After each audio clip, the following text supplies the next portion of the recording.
নমস্কার বন্ধুরা, আজকের এই বিশেষ এক্সপ্লেনারে সবাইকে স্বাগত জানাচ্ছি। আজকে একটি নতুন ভিডিও নিয়ে আপনাদের সামনে হাজির হলাম। আশা করি ভিডিওটি আপনারা শুরু থেকে শেষ পর্যন্ত দেখবেন। আয়নায় তাকিয়ে কি মনে হচ্ছে ত্বকটা আগের মতো উজ্জ্বল নেই? রোদ, ধুলো, বালি আর ব্যস্ত জীবনের কারণে কি মুখে ক্লান্ত আর নিস্তেজ ভাব চলে এসেছে? তাহলে আজকের ভিডিওটি আপনার জন্য, কারণ আজ আমি শেয়ার করব আলুর রস, মধু ও অ্যালোভেরা জেল দিয়ে তৈরি একটি সহজ ঘরোয়া স্কিন কেয়ার রেমেডি, যা অনেকেই ত্বকের যত্নে ব্যবহার করে থাকেন। চলুন জেনে নেওয়া যাক কিভাবে তৈরি করবেন এবং ব্যবহার করবেন। আলু শুধু রান্নাঘরের উপাদানই নয়, ঘরোয়া রূপচর্চাতেও এর ব্যবহার অনেক পুরনো। অনেকেই ত্বকের ট্যান, নিস্তেজ ভাব এবং অমসৃণতা কমানোর জন্য আলুর রস ব্যবহার করেন। সবচেয়ে বড় কথা, এটি খুব সহজেই বাড়িতে পাওয়া যায়। আজকের রেমেডি তৈরির জন্য কি কি লাগবে: একটি মাঝারি আলুর রস, 1 চামচ মধু এবং 1 চামচ অ্যালোভেরা জেল। এই তিনটি উপাদান একটি পরিষ্কার বাটিতে নিয়ে ভালোভাবে মিশিয়ে নিন। প্রথমে মুখ ভালোভাবে পরিষ্কার করে নিন। এরপর একটি ব্রাশ বা আঙুলের সাহায্যে মিশ্রণটি পুরো মুখ ও গলায় লাগিয়ে দিন।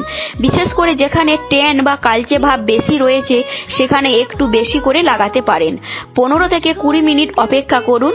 এরপর ঠান্ডা জল দিয়ে মুখটি ধুয়ে ফেলুন। মধু ত্বকের নরম ও মসৃণ রাখতে সাহায্য করে। এটি ত্বকের আর্দ্রতা ধরে রাখতে সাহায্য করে বলে অনেকেই ঘরোয়া ফেস প্যাকে মধু ব্যবহার করেন। ফলে ত্বক শুষ্ক না হয়েও আরও কোমল অনুভব হয়। অ্যালোভেরা জেল বর্তমানে সবচেয়ে জনপ্রিয় প্রাকৃতিক স্কিন কেয়ার উপাদানগুলোর একটি সবচেয়ে বড় উপাদান। এটি ত্বকে শীতল অনুভূতি দেয় এবং ত্বককে সতেজ রাখতে সাহায্য করে। তাই আলুর রসের সাথে অ্যালোভেরা জেল যোগ করলে মিশ্রণটি আরও আরামদায়ক হয়ে ওঠে।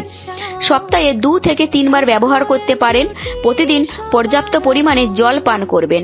রোদে বের হলে অবশ্যই সানস্ক্রিন ব্যবহার করুন এবং রাতে পর্যাপ্ত পরিমাণে ঘুমান, কারণ শুধু ফেস প্যাক নয়, সুন্দর ত্বকের জন্য ভালো জীবনযাপনও সমান গুরুত্বপূর্ণ। যাদের ত্বক খুব সংবেদনশীল তারা ব্যবহারের আগে অবশ্যই প্যাক টেস্ট করে নেবেন। যদি কোনো ধরনের চুলকানি, জ্বালা পোড়া বা অস্বস্তি হয় তাহলে এই প্যাক ব্যবহার করবেন না। মুখের উজ্জ্বলতা শুধু কোনো ফেস প্যাকের মধ্যেই লুকিয়ে থাকে না, লুকিয়ে থাকে নিজের প্রতি যত্নের মাধ্যমে। প্রতিদিন কয়েক মিনিট নিজের জন্য সময় বের করা, পর্যাপ্ত ঘুম এবং ভালো খাবার আর নিয়মিত ত্বকের যত্ন, এই ছোট ছোট অভ্যাসগুলোই ধীরে ধীরে বড় পরিবর্তন নিয়ে আসে। তাই আয়নায় নিজের ত্বকের খুঁত খোঁজার আগে নিজের যত্ন নেওয়াটা আগে বিশেষ জরুরি, কারণ যত্ন পেলে ত্বক আরও সৌন্দর্য হয়ে ওঠে এবং আপনাকে অবাক করে দেবে। আজকের ভিডিওটি ভালো লাগলে অবশ্যই লাইক, শেয়ার এবং সাবস্ক্রাইব করতে ভুলবেন না। আবার দেখা হবে নতুন কোনো বিউটি টিপস নিয়ে। ততক্ষণ ভালো থাকবেন, সুস্থ থাকবেন।